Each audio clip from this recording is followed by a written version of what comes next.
السلام علیکم ناظرین، خبر سے خبر میں خوش آمدید۔ میں افتخار شرازی۔ ناظرین، تحریک انصاف اگرچہ 2022 میں حکومت کے خاتمے کے بعد سے شدید مشکلات کا شکار ہے۔ اس دوران مقدمات، گرفتاریاں، رہنماؤں کی جبراً پارٹی چھڑوانے کی کوششیں اور اس کے بعد 2024 کے عام انتخابات میں بلے کے نشان چھینے جانے کے باوجود پارٹی قیادت اور دیگر رہنماؤں کی اکثریت ثابت قدم رہی، اور یوں ہم کہہ سکتے ہیں کہ پارٹی نشان کے بغیر الیکشن لڑنے کے باوجود تحریک انصاف ایوان کی سب سے بڑی جماعت بن کر ابھری۔ اس کے بعد تمام تر دباؤ کے باوجود پارٹی متحد رہی، چند ایک کے سوا کسی نے بھی وفاداری تبدیل نہیں کی۔ تاہم اس جماعت کو حکومتی اتحاد سے زیادہ اب اپنوں سے خطرہ محسوس ہو رہا ہے ناظرین۔ اور اگر ہم کہیں کہ وزیر اعلیٰ خیبر پختونخوا علی امین گنڈاپور صاحب اب اسد قیصر اور دیگر سینئر رہنماؤں پہ کرپشن اور سازشی ہونے کے الزام لگا رہے ہیں، تو دوسری جانب پارٹی میں موجود کچھ دیگر گروپس علی امین گنڈاپور صاحب کو کسی اور کا بندہ قرار دے رہے ہیں۔ اور اب سوال یہ ہے ناظرین کہ کیا مشکل حالات میں متحد رہنے والی اس جماعت کا شیرازہ بکھرنے جا رہا ہے، کیونکہ نہ صرف پارٹی کے اندر سے بلکہ گورنر خیبر پختونخوا بھی وزیر اعلیٰ کے پی کو کسی اچھے بچے سے تعبیر کر رہے ہیں، اور اچھا بچہ کس کا وفاق کا کہہ رہے ہیں اسے۔ تو ہمارے ساتھ موجود ہیں خیبر پختونخوا سے سابق صوبائی وزیر سینئر رہنما انصاف شوکت یوسف زئی صاحب۔ سر بہت شکریہ وقت دینے کے لیے۔ سر یہ کیا ہو رہا ہے تحریک انصاف میں؟ سر وہ کہہ رہے ہیں کہ اب غیروں سے زیادہ اپنوں سے خطرہ محسوس ہو رہا ہے، پارٹی کے اندر اس قدر شدید اختلافات اور وہ بھی پبلکلی آ کے ان کا اظہار کرنا، آپ کو لگتا نہیں ہے کہ اس سے تو پارٹی بکھر کے رہ جائے گی؟ بسم اللہ الرحمن الرحیم، بہت شکریہ۔ دیکھیں، اختلافات ہر پارٹی میں ہوتے ہیں، اور پی ٹی آئی میں کچھ زیادہ ان چیزوں کو ہائی لائٹ کیا جا رہا ہے۔ میرے علم میں جہاں تک کہ یہ چھوٹے موٹے اختلافات تو شروع سے ہی ہیں۔ جب عمران خان تھے یہاں پہ اس وقت بھی تھے، اگر آپ کو یاد ہے تو خیبر پختونخوا کی حکومت میں جب محمود خان تھے، اس کے ساتھ عاطف خان صاحب، شاہرام خان، اور یہ سارے اس وقت بھی اختلافات چلتے رہے۔ اس سے پہلے اگر آپ دیکھیں پرویز خٹک صاحب کی حکومت تھی، اس وقت بھی یہی حالات تھے، بہت سارے لوگوں کے اختلافات تھے۔ لیکن اس بار کچھ زیادہ کیونکہ لیڈر جیل میں ہے اور چیزیں بہت زیادہ ہائی لائٹ ہو رہی ہیں، اس لیے تھوڑا سا ایسا لگ رہا ہے کہ جیسے پتہ نہیں پارٹی کو کوئی نقصان ہو جائے گا۔ مجھے نہیں لگ رہا ہے کہ ان اختلافات سے پارٹی کو کوئی نقصان ہوگا، لیکن یہ صرف یہ کہ ظاہر ہے ورکروں کو اتنا پہلے علم نہیں تھا جو آج ہو رہا ہے کہ جی لیڈر بھی آپس میں لڑتے ہیں۔ یہی ایک چیز ہے جو ہائی لائٹ ہو رہی ہے میرے خیال سے۔ باقی تو عمران خان کا ووٹ ہے، آپ نے دیکھا کہ ان سے سب کچھ چھینا گیا، بلہ بھی چھینا گیا، نشان بھی ختم کیا۔ لیکن شوکت صاحب، جب پارٹی رہنما ایک دوسرے کے اوپر کرپشن کے الزامات لگائیں تو پھر تو اس کا مطلب ہے کہ وہاں پہ اگر مسلم لیگ نون کے لوگ یا گورنر کے پی اگر یہ بات کرے کہ وہاں پہ لوگوں سے پیسے لے کے ان کو صوبائی وزیر بنایا جاتا ہے، یا وہاں پہ کمشنرز کی اور آئی جیز کی اور باقی پوسٹیں بکتی ہیں وہاں پہ، تو پھر سر ان باتوں پہ تو یقین کرنا پڑ جاتا ہے نا، کیونکہ پارٹی کے اپنے لوگ جب کہہ رہے ہیں دوسرے کے بارے میں کہ وہ کرپشن میں ملوث ہیں۔ نہیں، آپ کو پتا ہے کہ جب آپس جو اپنے اختلاف ہوتا ہے نا پارٹی کے اندر، وہ زیادہ خطرناک ہوتا ہے باہر سے۔ اور خان صاحب بھی اکثر یہ کہتے تھے کہ پی ٹی آئی کو کوئی شکست نہیں دے، ایکسپٹ یہ کہ اگر پی ٹی آئی خود اپنے اس کو شکست نہ دے۔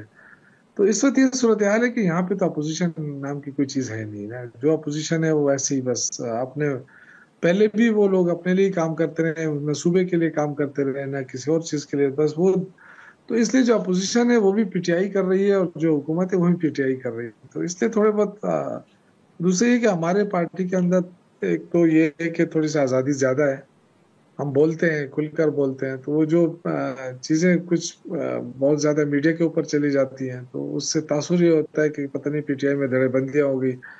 میں آج آپ کو کہتا ہوں کہ اگر اس پارٹی کے اندر 10 دھڑے اور بن تب بھی اس پارٹی کو نقصان نہیں پہنچا سکتا کوئی، اس لیے کہ وہ عمران خان کا ہے۔ لیکن میں تو اسپیسیفکلی آپ سے یہ جاننا چاہ رہا ہوں کہ علی امین گنڈاپور صاحب جو فرما رہے ہیں یا جو دیگر گروپس ان کے بارے میں گفتگو کر رہے ہیں، ان کی کہیں نہ کہیں آپ کو نظر آتی ہے کیونکہ بیس ہے جو بات کی جا رہی ہے وہ بالکل سیاسی اسٹیٹمنٹ نہیں ہے، بلکہ ہاں حقیقتاً کچھ ایسا ہو رہا ہے، تو کیونکہ آپ پشاور میں بیٹھے ہیں، ماضی میں صوبائی کابینہ کا حصہ بھی رہے ہیں، تو آپ کو کچھ لگ رہا ہے کہ جو کنسرنز ہیں وہ بڑے جینون ہیں، ایسا نہیں ہے کہ صرف ایک دوسرے کے خلاف اسٹیٹمنٹ دی جا رہی ہیں؟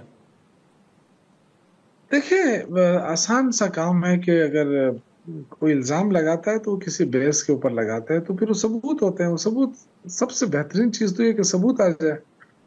اور چونکہ تحریک انصاف زیرو ٹالرنس رکھتی ہے کرپشن کے حوالے سے. میں آپ کو ایک وہ بھی آپ کو یاد دلا دوں، جب سینٹ کے اندر کہا گیا کہ جی فلاں فلاں بکے ہیں، تو چونکہ عمران خان جیل سے باہر تھے، انہوں نے الیکشن بھی قریب تھے، انہوں نے 20 MP کو نکال دیا پارٹی سے. تو یہ جو ہوتا ہے نا کہ کسی کے بارے میں جب بات آ جاتی ہے تو پھر سارے ورکروں کے کان کھڑے ہو جاتے ہیں کہ اچھا پی ٹی آئی میں یہ چیز ہے، وہ سارے شروع ہو جاتے ہیں.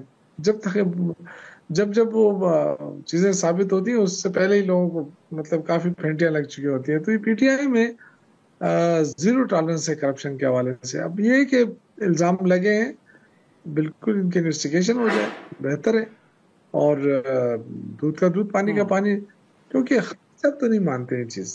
اگر کسی نے الزام لگائے تو وہ ثابت بھی کرے تو اچھا ہو جائے گا پھر. اور آپ کے خیال میں دھڑے بندی کی وجوہات کیا ہو سکتی ہیں؟ اگر کرپشن اس کی وجہ نہیں ہے، کوئی اور سیریس میٹر نہیں ہے، تو پھر یہ جو گروپس نظر آ رہے ہیں ہمیں، کیونکہ وہی بعد میں جا کے ملتے ہیں، وہ عمران خان صاحب سے ملنا ہو یا پارٹی کی دیگر قیادت، اسی کی بنیاد پہ لوگوں سے کبھی پارٹی عہدے لیے جاتے ہیں، کبھی ان کو وفاق صوبائی کابینہ سے باہر کر دیا جاتا ہے. تو یہ گروپ بندی کے پیچھے گویا کہ کیا اس کی وجوہات آپ کو کیا لگتی ہیں؟ نہیں دیکھیے، یہ گروپ بندی اس طرح نہیں ہے. پارٹی کے اندر میں نے آپ سے کہا نا کہ اختلافات تو ہوتے رہتے ہیں، اور یہ کوئی آج کے تو نہیں ہے. یہ تو جب عمران خان صاحب تھے اس وقت بھی اختلافات تھے، کسی کے کس کے ساتھ تھے، کسی کے کس کے ساتھ تھے. تو یہ مطلب کوئی اس سے کوئی وہ نہیں ہوگا. لیکن اب چیزیں میڈیا کے اوپر آ رہی ہیں، یہ بس ہے، بس یہ اتنا فرق ہے. باقی تو پہلے بھی اسی طرح ہوتا رہتا تھا. تو میرے خیال سے میں تو اگین یہ کہوں گا کہ چونکہ ملک بھی مشکل میں ہے، پارٹی بھی مشکل میں ہے، خان جیل کے اندر ہے، تو ہمیں تھوڑا سا محتاط ہونا پڑے گا. ایشوز بہت زیادہ ہیں، اور ان ایشوز کو حل کے بغیر ہم آگے بڑھ سکتے ہیں. صوبے میں ایک اور تو اور پریشانی ہے انفیکٹ دہشت گردی. آپ تو گورنر کے پی بھی فرما رہے ہیں کہ علی امین صاحب بڑے اچھے بچے ہیں، اور آپ نے جو پچھلے دنوں وہاں سے بل پاس کیا ہے کہ اپنے منرلز آپ نے وفاق کا سبجیکٹ کر دیا ہے. آپ کو معلوم بھی ہے کہ حالیہ دنوں میں ایک کانفرنس بھی ہوئی ہے. تو ابھی آپ نے صوبے کے اتنے بڑے وسائل اب وفاق کے حوالے کر دیے ہیں سر، تو اس کا مطلب ہے کہ گورنر صاحب ٹھیک کہہ رہے ہیں، وہ تو پھر کہیں پارٹی قیادت سے زیادہ کسی اور کی طرف جا رہے ہیں. نہیں دیکھیں، یہ بڑی عجیب سے بات ہے. اس سے پہلے 18 امینڈمنٹ کے بعد پہلے جو ہے نا بہت ساری چیزیں وفاق کے ساتھ تھی. تو وہ تو دیکھیں، ہم تو صوبے جو اکائی ہے، یہ تو نہیں ہو سکتا کہ اگر کوئی چیز کسی اس کے مفاد میں ہو، ملک کے مفاد میں ہو، اور وہ فیصلے ہو جائیں تو اچھے ہیں. لیکن یہ جو اسپیسیفکلی الزام لگایا جا رہا ہے کہ جی مائنز جو اٹھا کے وفاق کے حوالے کیے جا رہے ہیں، میرے علم میں ایسی کوئی بات نہیں. میں نے جہاں تک کوئی بل دیکھا ہے، اس کے کچھ شکے میں دیکھ چکا ہوں، اس میں یہ جو ایک اتھارٹی کی جو بات کی جا رہی ہے، تو وہ جو سینٹرلائز کرنے والی بات ہے، تو سینٹرلائز وہ تو 70ویں اس کے اندر بھی ہے، ترمیم کے اندر بھی موجود ہے، 2017 ایکٹ کے اندر بھی لیکن موجود ہے یہ ساری چیزیں. ان وسائل کے اوپر آپ کے خیال میں حق صوبے کا رہے گا؟ اس سے جو آمدن ہوگی وہ صوبے کا حصہ ہوگی، وہ وفاق کو نہیں جائے گی؟ آپ کے خیال میں ایسے ہی ہے؟ دیکھیں، میں نے تو پورا بل نہیں پڑھا ہے، لیکن اس کی کچھ شکیں میں ضرور پڑھ چکا ہوں. تو یہ جو اعتراض والی شکیں ہیں نا، میں نے وہ پڑھی ہے، جس میں جیسے یہ کہا جاتا ہے کہ جی یہ اتھارٹی میفا جو mine and mineral foundation authority ہے، تو یہ کہہ رہے ہیں کہ جی یہ جو ہے نا اس کا مقصد ہے کہ یہ سارے اس کے کنٹرول میں ہوگا. اچھا، اس کے جو شیک لکھا ہوا ہے اس میں یہ کہ یہ ایڈوائزری بورڈ کا ایڈوائزری کے طور پہ کام کرے گا، کہ یہ ڈپارٹمنٹ کو یا گورنمنٹ کو جو ہے نا ایڈوائزری دے سکتا ہے. پھر یہ کہا جاتا ہے کہ جی وہ جو کے اندر جو کوآپشن ہوگی، کوآپٹیڈ ممبرز ہوں گے، تو وہ کوآپٹیڈ ممبر جو ہے وہ کوئی فوجی جنرل بھی ہو سکتا ہے، کوئی بریگیڈیئر بھی ہو سکتا ہے. یہ لوگوں کی طرف سے کہا جا رہا ہے. تو پھر یہ ہوگا کہ پھر عام لوگوں کا اس میں کیا اختیار رہے گا یا کوئی. تو اس میں دیکھیں، کوآپٹیڈ ممبر کے کام بھی صرف جو ہے نا وہ بھی ٹیکنیکل بندہ ہوگا، وہ کوآپٹیڈ ہوگا، اور وہ جو کام ہے وہ صرف ایڈوائزری دینا ہے. ووٹنگ میں اس کا کوئی کام نہیں ہے، ووٹنگ میں وہ حصہ نہیں لے سکتا. تو آئی تھنک کہ پہلے سے اتنا تنازع بنانا. ہاں یہ میں ضرور کہوں گا کہ ہم دیکھیں، میں پارلیمنٹری افیئرس کا منسٹر رہ چکا ہوں. جب بھی کوئی ایسا بل آتا تو اس کے اندر ہم باقاعدہ پڑھ کے اس کے اندر کچھ امینڈمنٹ ہم ضرور کر لیتے، اپنی ترامیم ضرور دے دیتے کہ جی یہ ترامیم ہے، یہ کس کے ساتھ ہمیں متفق نہیں ہے اور یہ متبادل ترمیم ہے. تو میں تمام ممبران سے یہ کہتا ہوں کہ ان کے پاس مکمل ہوگا، وہ ضرور اس کو پڑھے، جہاں ان کو خامی لگتی ہے اس میں ضرور امینڈمنٹ لے کر آئیں. اور لاسٹلی آپ سے جاننا چاہوں کوئکلی کہ اعظم سواتی صاحب نے بڑا انکشاف کیا ہے کہ سابق صدر عارف علوی صاحب نے امریکہ میں کچھ ملاقاتیں کہ اس کے بعد اب بانی پی ٹی آئی کی رہائی سے متعلق کچھ پیش رفت ہونے جا رہی ہے. تو کچھ ایسا آپ کے پاس بھی اطلاعات ہیں؟ کیونکہ تحریک انصاف کا موقف تو یہ ہے کہ وہ کبھی تو آپ کہتے ہیں کہ ہم نے حکومت وقت کے ساتھ سیاستدانوں سے گفتگو کرنی ہے، کبھی آپ کہتے ہیں اسٹیبلشمنٹ سے، لیکن جو حالیہ سٹانس ہے تحریک انصاف کو ان کے بانی کا وہ تو یہ ہے کہ ہم نے اسٹیبلشمنٹ کے ساتھ گفتگو نہیں کرنی. تو آپ کو بیک ڈور کے ذریعے پھر کوئی کوشش ہو رہی ہے ان کو جیل سے باہر لانے کی؟ کیا ہونے جا رہا ہے سر؟ دیکھیں، ایک جہاں تک اعظم سواتی صاحب کا تعلق ہے تو میرا علم میں ایسی کوئی بات نہیں ہے. صرف انہوں نے ٹی وی پہ آ کے میڈیا پہ اپنے ویڈیو ریلیز کرائی ہے اور پارٹی کو اس کا علم نہیں ہے اور نہ ہی پارٹی نے اس کو اون کیا ان چیزوں کو. جہاں تک اسٹیبلشمنٹ سے تعلق ہے میڈیشن کا یا بات چیت کا، تو اسٹیبلشمنٹ سے تو آج تک ہم نے انکار ہی نہیں کیا ہے.